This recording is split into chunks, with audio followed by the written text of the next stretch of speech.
Bonjour, je m'appelle Ingrid Pérez et aujourd'hui on va parler du système éducatif français.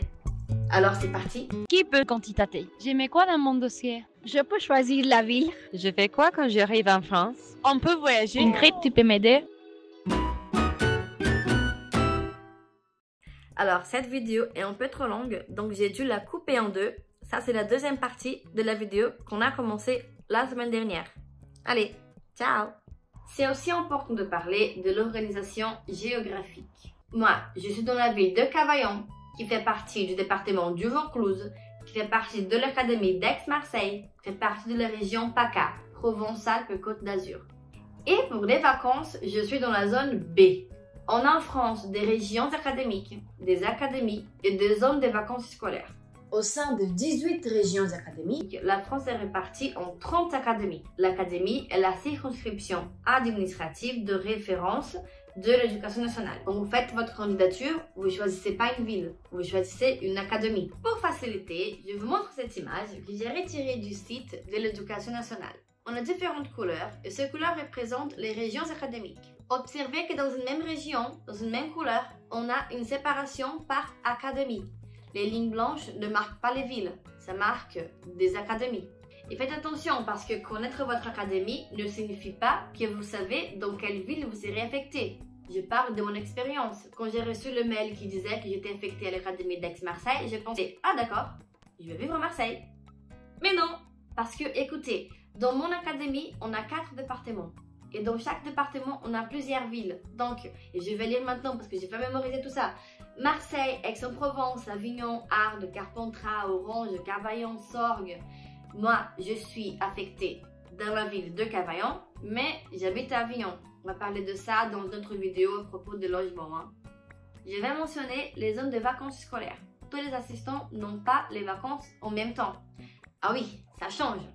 Je vous montre une nouvelle image où vous pouvez voir comment sont organisées ces zones. La quantité de jours de vacances est la même, mais pas les dates. Pour les vacances d'hiver, par exemple, la zone B commence le 5 février, la zone A commence le 12 février et la zone C commence le 19 février.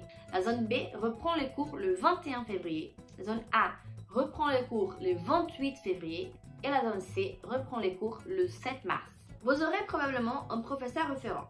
Le professeur référent est le ou la professeur de portugais et vous allez travailler avec lui, avec elle pour préparer quelques séances, préparer quelques activités, voir un arrangement pour séparer la classe en petits groupes.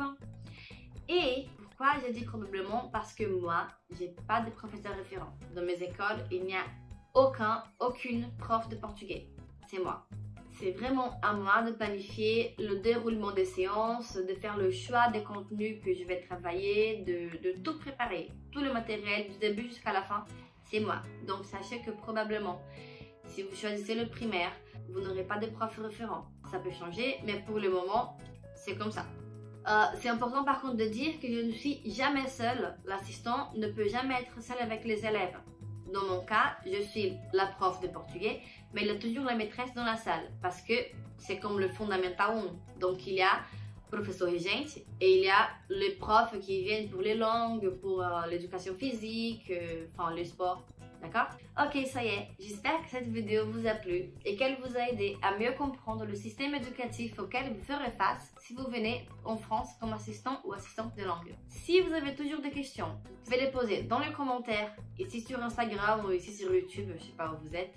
Ou sinon, directement sur IFProf, on a un groupe pour les assistants de langue. Et si vous posez les questions dans le groupe, on a d'autres assistants et quelques anciens assistants aussi qui peuvent répondre à vos questions. Comme ça, vous avez plusieurs réalités différentes, plusieurs réponses différentes, plusieurs expériences différentes pour comparer. Moi, par exemple, je peux très bien parler de primaire, mais je ne peux pas parler de collège et de lycée. On est sur YouTube et sur Instagram, c'est @ifprof.brésil. N'oubliez pas de nous suivre et n'hésitez pas à partager cette vidéo avec vos amis. Allez, à la prochaine! Et des zones scolaires, de vacances. Donc des vacances scolaires. Vai ter imagem aqui, vamos lá, imagem. De référence de l'éducation nationale.